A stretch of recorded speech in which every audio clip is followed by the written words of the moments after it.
Сәлем достар, Let's Cook KZ арнасына қош келдіңіздер. Бүгін қызылша қосылған керемет салат рецептін ұсынамын. Видео қызық болса, оны соңына дейін қарап, менімен бірге дайындаңыздар.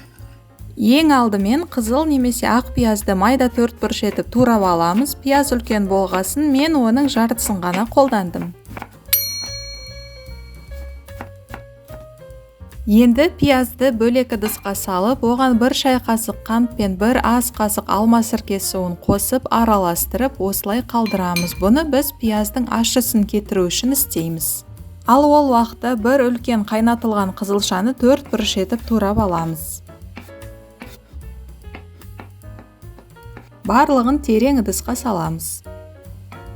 Одан кейін тұздалған қиярды да дәл солай тураймыз.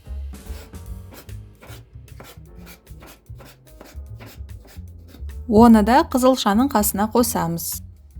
Сонымен қатар салатқа 100 грамм горох, жаңағы пиязды 1 ас қасық зернистая горчица мен зәйтүн майын құйып, және дәміне қарай тұз қосып араластырамыз. Осымен салат дайын достар, өте оңай, өте дәмді, керемет салат. Міндетті түрде дайындап көріңіздер, сіздерге 100% ұнайды. Достар, бұл рецепт сіздерге ұнаған болса, оған лайк басып, пікір қалдырып, дос құрбыларыңызбен бөлісуді ұмытпаңыздар. Видеоны қарағандарыңыз үшін көп рахмет. Келесі кездескенше аман сау болайық.